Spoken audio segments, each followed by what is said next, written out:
Hi, folks, welcome again to another episode of Rebaya Show. We have a very distinguished guest today. Selfless service without any motive, helping the people from all corners of life. Iqbal Mamdani साहब, बहुत बहुत शुक्रिया आपका, शुक्रिया देगा.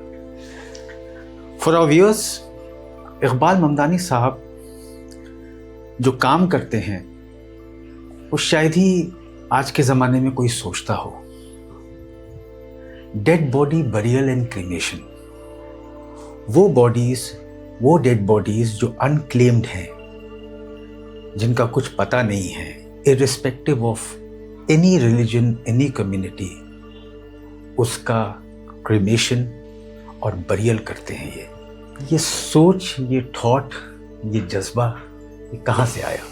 देखिए, सबसे पहले तो रिबाया शो के सभी व्यूअर्स को मेरी बहुत बहुत दुआएं, बहुत शुभकामनाएं हैं. Mamdani health trust was formed in the year 2010 by Mr. Ismail Mamdani. 2018 में उनकी डेथ हो गई और उनके दो बेटे इकबाल ममदानी, इलियास ममदानी ने चार्ज लिया. Fundamentally helping the poor, needy, लोगों को खाना खिलाना, लोगों की तकलीफ़ों को समझना, जैसे एक सेंसिबल एनजीओ काम करती है, उन्होंने शुरुआत करी. बीच में कोविड आया. रियल लाइफ हीरोज़ की तरह, अनसंग हीरोज़ की तरह, बग़ैर अपनी जान की परवाह करते हुए अब कोविड में उन्होंने relentless service the, taking their own life into danger. आज हमारे साथ इकबाल ममदानी साहब हैं. एक दफ़ा फिर आपका बहुत बहुत शुक्रिया. हमारा अपना एक इंसानियत को लेकर के, हमारे जो अपने शहर के लोग हैं, हमारे अपने देश के लोग हैं, वो हमारे सब अपने. पॉलिटिकल लड़ाई, पॉलिटिकल विचार जो है वो अलग हो सकते हैं, लेकिन एज ए ह्यूमन बीइंग, एक इंसान होने के नाते हमारी सबकी तकलीफें एक है.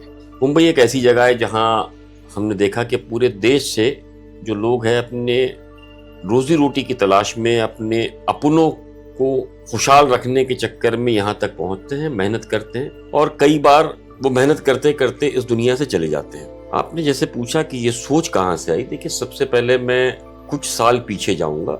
2020 कोविड नाम की एक महामारी पूरी दुनिया के अंदर आई थी, जिसके अंदर भारत, हमारा अपना इंडिया जिसे कहते हैं, और खास करके मुंबई भी उसमें अछूता नहीं था. शुरुआत में इसका इतना डर था कि आपने देखा होगा कि कॉलर ट्यून तक चेंज कर दी गई थी मोबाइल की, जो होती नहीं अक्सर. किसी की समझ में नहीं आया. हालांकि गवर्नमेंट इस मामले को लेकर बहुत गंभीर थी और इस मामले को लेकर के लगातार कोशिश कर रही थी कि लोगों को बचाया कैसे जाए, लोगों की सुरक्षा कैसे की जाए. उस दौरान गवर्नमेंट ने जो है ना, जो कोविड से मरने वाले लोग हैं उनके लिए एक खाका तैयार किया था. वो ये था कि जो भी आदमी कोविड से एक्सपायर होगा उसका क्रीमेशन किया जाए, irrespective of whatever religion. Yes, ठीक है. मतलब शायद ये एक बहुत अच्छी सोच उनके हिसाब से थी, लेकिन लकीली पहली बॉडी जो है, वो जो डेथ हुई थी कोविड से, जो कि एक मुस्लिम टैक्सी ड्राइवर की थी. मुस्लिम्स में क्रीमेशन जो है वो हराम है, वो बरियल करते हैं. क्रिश्चियंस बरियल करते हैं. हिंदू समाज के भी ऐसे कई मानने वाले हैं जो बरियल ही करते हैं. ओके. सो इन सारी चीजों को लेकर एक सवाल खड़ा हुआ, बड़ा हंगामा हो गया, चाहे वो मुस्लिम समाज में हो, क्रिश्चियंस में हो, मुस्लिम आलिम में हो, क्रिश्चियंस के जो फादर्स वगैरह जो होते हैं उनमें. काफी के दुनिया भर के अंदर इस तरह की बीमारी है, सिर्फ इंडिया में तो है नहीं. तो वहां सब जगह बरियल होता है, तो वहां तो क्रीमेशन होता नहीं है. तो आपने जो कानून बनाया है डर के मारे, तो यानी कि बरियल होने के बाद में दुनिया में जब कोई इफेक्ट नहीं कर रहा है, तो हमारे देश में भी नहीं करेगा. तो गवर्नमेंट को भी ये बात समझ में आई और उन्होंने तुरंत जो है इन सारी ही चीजों को लेकर के जो जीआर निकाला गया था उसे रिवाइज किया गया, हंगामे को देखते रहे, कि मुस्लिम और क्रिश्चियंस के लिए जो है बरियल जिस तरीके से वो अपने रीति रिवाज के हिसाब से करते हैं उसे किया जाएगा. इस तरीके से काम की शुरुआत हुई. कोविड के डर से काम कौन करेगा?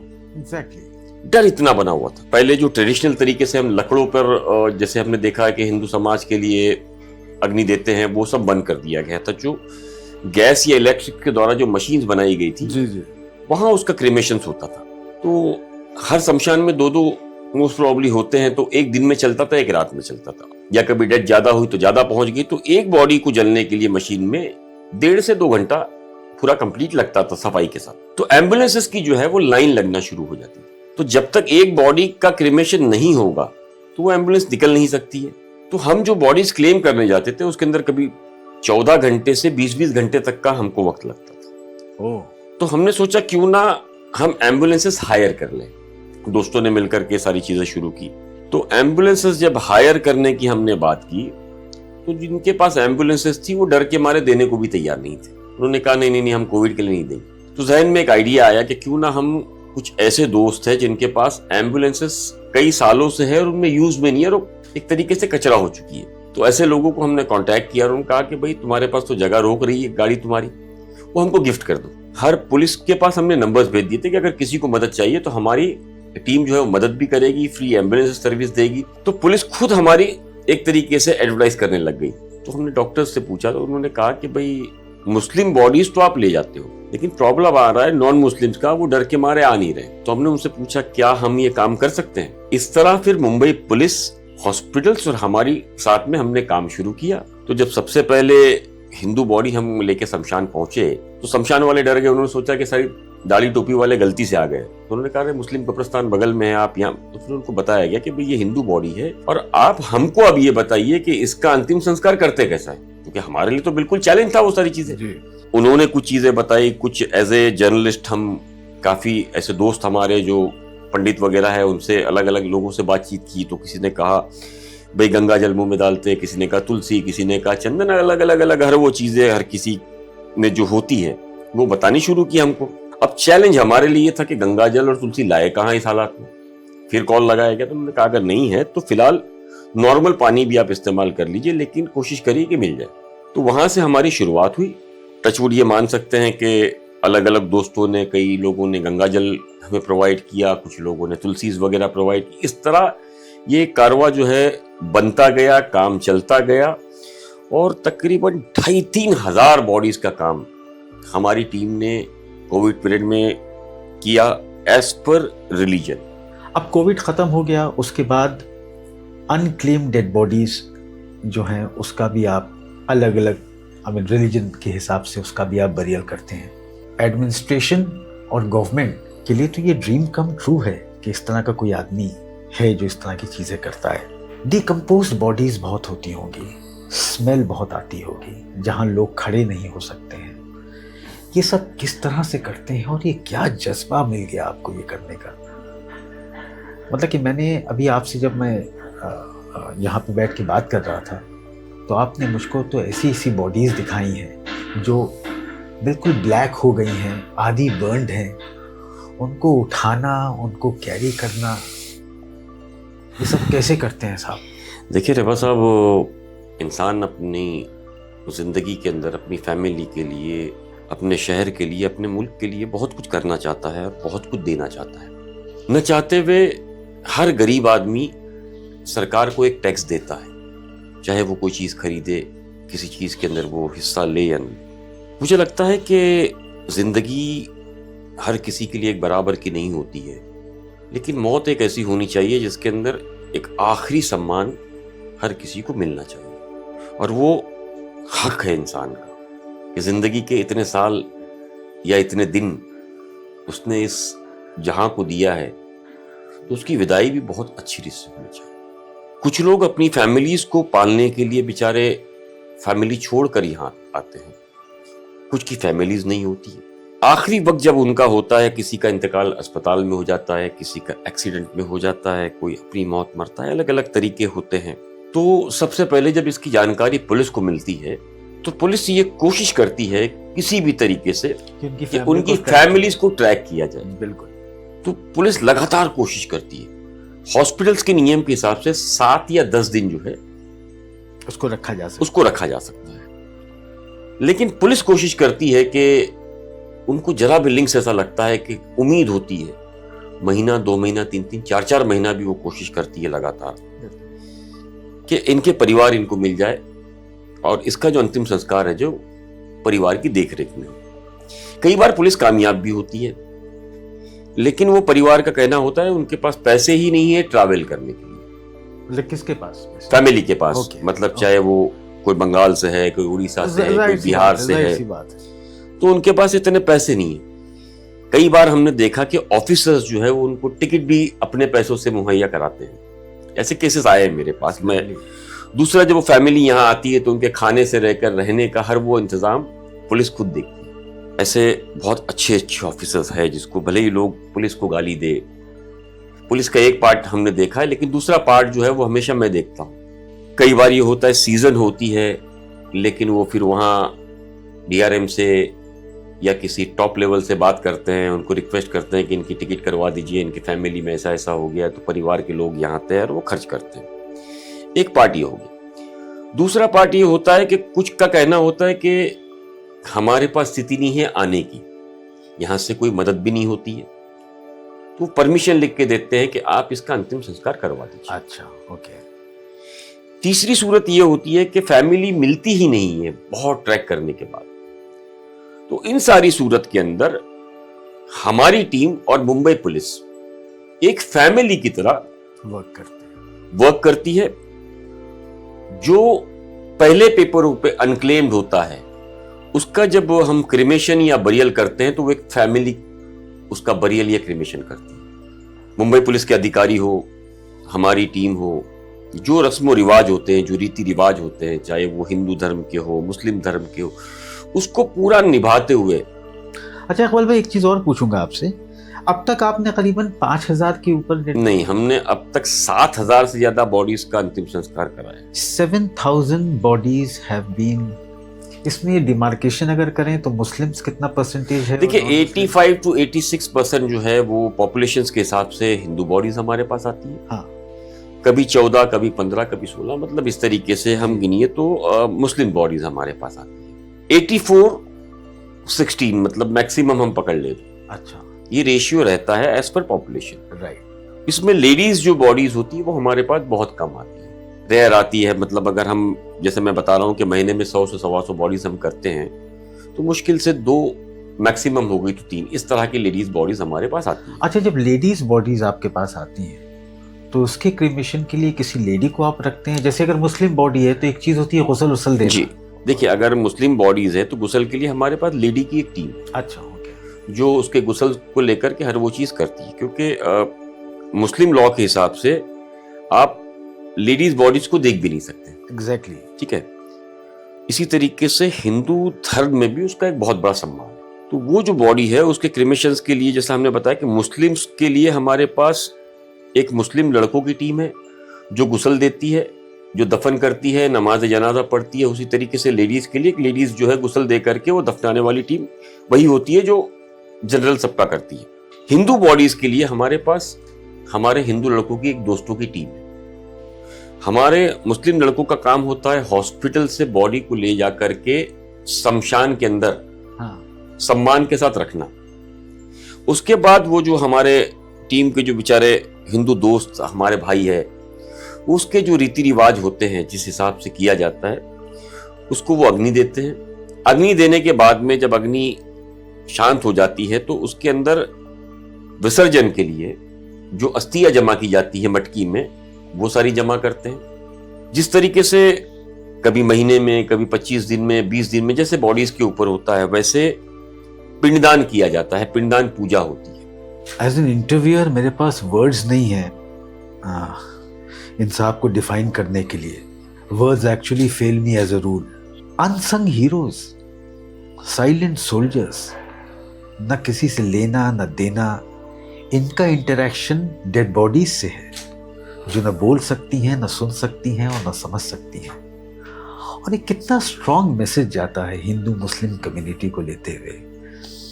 Irrespective of whatever religion you are, irrespective of whatever caste you belong to, उसी सम्मान, उसी इज्जत के साथ आपकी बॉडी का क्रिमेशन या बरियल होता है। इकबाल साहब, ये जानना चाहेंगे कि आपको मौत से डर अब नहीं लगता होगा?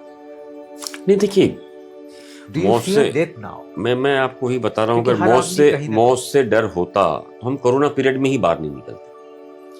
देखिए मेरे वाले साहब अक्सर ये कहा करते थे और हमने ये देखा भी है, शरीयत भी ये बताती है कि मौत से पहले मौत नहीं। अगर अल्लाह ने मौत लिखी है तो दुनिया की कोई ताकत आपको बचा नहीं सकती। ये हम बेकार की बातें हैं कि हमने मौत को मात दे दी, नहीं, मौत को कोई मात नहीं देता है, वो आता ही नहीं है लेने के लिए। और आपने कभी नहीं देखा हो कि वो आया है और छोड़ के गया। यानी कि इससे एक साफ है कि अगर अल्लाह ने हयाती लिखी है तो मौत खुद आपकी हिफाजत करेगी कि आपका वक्त आया नहीं। और जिस दिन आ जाएगा मुझे नहीं लगता है कि फिर वो कोई बच सकता है। और इसको आप गौर से देखिएगा कि जिंदगी और मौत की जंग में हमेशा मौत ही जीतती है, जिंदगी कभी जीती ही नहीं। वो सिर्फ कुछ दिनों के लिए दौड़ भाग सकती है, लेकिन जीतना तो मौत को ही है।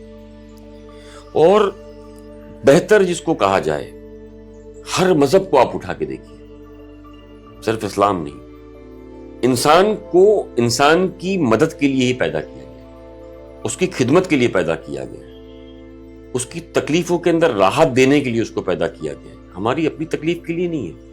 मैं अक्सर ये देखता हूं अभी लोगों के अंदर जो हालात चल रहे हैं, आराम की चाहत में लोग बेआराम हुए पड़े हुए हैं। रहमान साहब, अगर हम जितने ही इस शहर के लोग हैं, मुंबई के अंदर खास करके लोकल कम है, बाहर के लोग ज्यादा है जो आके यहां बसे हैं और अभी लोकल है, यानी कि हमारा अपना मुल्क है, अपना शहर है। अगर हम नफरत को छोड़कर एक दूसरे को हाथ बढ़ाना शुरू करें, ना कोई आपको बच्चा लावारिस दिखेगा, ना कोई इस तरह की बॉडीज अनक्लेम दिखेगी। आपके पास डेली की कितनी बॉडीज आती हैं? डेली बॉडीज आती हैं आपके पास? डेली हमारे पास बॉडीज है, ये मान के चलिए कि एवरेज जो हम निकालेंगे तो 3 से 4 बॉडीज रोज हमारे पास रहती है। डेली मतलब कि अभी आप यहाँ बैठ के जी इंटरव्यू दे रहे हैं, बिल्कुल तो 1-2 बॉडीज आ गई हैं Yes, जिसका आपको क्रिएशन करना है। यस। तो क्या होता है, जैसे जनवरी मंथ की अगर मैं बात करूं, तो सबके लिए फंड्स वगैरह कहाँ से, कौन लोग आपकी मदद कर रहे हैं? मैं बताता हूं। वही मैं अपने दर्शकों को बताना चाहूंगा कि लेट अस इनको थोड़ा सा हौसला, वर्बली नहीं, इनके लिए कुछ किया जाए ताकि और जगह भी। I think you are just confined to Mumbai right now, और आगे नहीं? आगे नहीं है। देखिए, जैसे मैंने कहा ना कि जनवरी मंथ के अंदर महाकुंभ में आपकी कितनी जरूरत थी, आपको ये पता है? महाकुंभ में सरकार अच्छा कर रही है, मुझे उम्मीद है कि वो बहुत बेहतर करेगी जी, और लोगों को बचाने की कोशिश करेगी, और जो जरूरत उनकी है इस वक्त वो उसका पूरा ख्याल रखेगी। आपकी भी उतनी ही जरूरत अभी वहां पर भी। देखिए, वहां भी कई ऐसे लोग हैं जो बेचारे काम करते हैं, ऐसा नहीं है। हाँ, बिल्कुल बिल्कुल, काफी ऐसे लोग हैं, काफी संस्थाएं हैं जो लगातार उन्होंने कोविड पीरियड में भी काम किया, अभी भी मदद कर रहे हैं। देखिए, अच्छे इंसान और बुरे इंसान दुनिया में हर जगह है, कोई ऐसा आप कर ही नहीं सकते कि यहाँ नहीं है वहां नहीं है। देखिए, ये जो कायनात अल्लाह चला रहा है वो इन्हीं की बदौलत चला रहा है। मैं अपने दर्शकों से ये कहूंगा कि इनका कारवां बढ़ाया जाए। अभी 12 लोगों की टीम आपके पास है? जी, 12 लोगों की टीम है, और जैसे मैंने कहा कि जनवरी में हमारे पास अब तक का सबसे बड़ा रिकॉर्ड रहा है। 177 डेड बॉडीज का अंतिम संस्कार हमारी टीम ने कराया था in a single month. In a single month. तो इन जगह पर हमको जो आपने कहा खर्च कैसे चलता है, देखिए खर्च इसके अंदर क्या है, कुछ दोस्त जो है उनसे मदद ली जाती है, उनको बहुत रिक्वेस्ट की जाती है, कुछ अच्छे लोग तो हैं। ऐसा काम है कि स्टेट गवर्नमेंट को मंथली तौर पे कुछ फंड्स एलोकेट करना चाहिए। दे शुड बी एक आई थिंक, क्या इसके बारे में कुछ आपने बात करी? देखिए, इस बारे में अभी हमने सीएम, डिप्टी सीएम सभी को एक लेटर डाला है, साथ में एमसीजीएम कमिश्नर को हमने लेटर डाला है कि इसके अंदर हमारी मदद की जाए, क्योंकि अब 5 साल लगभग हो जाएंगे हमारे मार्च में। इन 5 सालों से हमारी टीम लगातार ये काम करती जा रही है, और ये बहुत चैलेंजिंग काम है, ये आसान नहीं है। हर किसी के घर में या तो मौत हुई होगी या तो वो अपनों की मौत के अंदर गया होगा, उसे पता है कि एक बॉडी के क्रिमेशन या बरियल के कितना पैसा लगता है। अच्छा, हालांकि मुस्लिम कब्रिस्तान जो है उसके अंदर हमको चार्जेस बहुत कम लगते हैं, उसकी वजह है कि वहां कुछ ऐसी संस्थाएं हैं जो सारा खर्च उठा लेती है। अच्छा, वैसे नॉर्मली कितना पैसा लगता है? सर, फिगर बोलना थोड़ी अच्छी बात मुझे नहीं लगता है कि देखिए, हर कोई जानता है कि एक बॉडीज के पीछे अगर हिंदू बॉडी है तो लकड़े सरकार जो है फ्री देती है, लेकिन उसके पूजा पाठ को लेकर के उसको जलाने के लिए क्या सामग्री लगती है, उसके बाद पिंडदान में क्या लगता है, तो एक बहुत बड़ा प्रोसीजर होता है करके काफी, ठीक है ना। दूसरा, मुस्लिम्स के अंदर जैसे मैंने कहा कि कब्रिस्तान के अंदर चाहे वो चटाई हो, बरगा हो, ये कुछ संस्थाएं हैं जो लकड़ी, रोज वाटर से लेकर वो चीजें है, वो सारी चीजें जो है वो संस्थाएं हमको मदद करती, तो वहां हमारे चार्जेस बहुत कम लगते हैं। लेकिन हिंदू बॉडीज के अंदर खर्च हमको ज्यादा लगता है, क्योंकि अब तक ऐसी कोई फाइनेंशियली हमारे पास मदद के लिए कोई आया नहीं है। और हम लोगों से भी ये गुजारिश कर रहे हैं कि अगर आप CSR फंडिंग के तौर पर, क्राउड फंडिंग के तौर पर हमारी मदद कर सकते हैं तो हमारे साथ जुड़िए। ये बहुत अच्छा कॉज है। आपको याद होगा 2000 के आसपास एक भूकंप कच्छ में आया था। यस। उससे पहले एक भूकंप लातूर में था। जी। लातूर का भूकंप तो आप चलो ये कह सकते हो महाराष्ट्र के अंदर के गरीब तबका था, लेकिन कच्छ का भूकंप बहुत बड़े स्केल पे था और काफी बड़ी तबाही वहां हुई थी। जो करोड़पति थे वो सड़कपति हो चुके थे। जिनके पीछे काफले चला करते थे उनकी बॉडीज को पहचानने वाला कोई नहीं था। तो इस तरह के हालात जहां पर आते हैं, जहां करोड़पति को भी पूछने वाला कोई नहीं, तो हमारी जैसी अगर कोई एक संस्था है जो इस काम में आगे आती है, एक परिवार की तरह करती है, तो आपको भी फ्यूचर के लिए, हर पैसे वाले को भी मुझे लगता है कि इतनी चैरिटी करके रखनी चाहिए कि पता नहीं कब ऐसे कोई हालात आ जाए, किसी भी धर्म के लोगों का अंतिम संस्कार कर सकती है। राइट। हमसे जुड़ने के लिए बहुत रास्ते हैं। हमारी अपनी वेबसाइट है www.mamdani Health and Education Trust। जी। दूसरा हमारा जीपे नंबर भी है 9892085232। इसके माध्यम से आप हमको जुड़ सकते हैं। ममदानी हेल्थ ट्रस्ट में मैंने देखा कि फूड डिस्ट्रीब्यूशन, लोगों को education, helping the girl child, लोगों की प्रॉब्लम समझना, दरअसल ये सब भी इतना इम्पोर्टेंट है। लेकिन अभी जो करंट काम आप कर रहे हैं उससे कहीं ना कहीं ये सब चीज़ें डाइल्यूट हो रही हैं, क्योंकि इतना बड़ा काम आप कर रहे हैं। थोड़ा सा खाने पीने के बारे में बताइए कि किस तरह से लोगों की फीडिंग करते हैं, कौन से ऐसे दिन हैं जहां लोगों को खाना मिल सकता है, क्या हम भी खाना खाने आ सकते हैं वहां पर? खाना जो है एक आम आदमी का हक है हमारे शहर। नेसेसिटी। बिल्कुल जी। यूपी, बिहार, राजस्थान, उड़ीसा, बंगाल, ऐसे अलग अलग जो झारखंड, ये ऐसे राज्य हैं जो गरीब राज्य गिने जाते हैं। वो फैमिलीज यहाँ काम के लिए, खास करके लेबर तबका और ये रहता है जिसकी सैलरी 12,000 से 18,000 के बीच में रहती है। चूंकि मुंबई बहुत महंगा शहर है। यस। आप एक वक्त भी अगर कम से कम सड़क पे भी खड़े रह के खाओगे तो इस दौरान 100 रुपया लग जाता है मिनिमम। तो महीने का 3,000 हो गया, जिसकी 12,000 सैलरी है, 3,000 चले गए।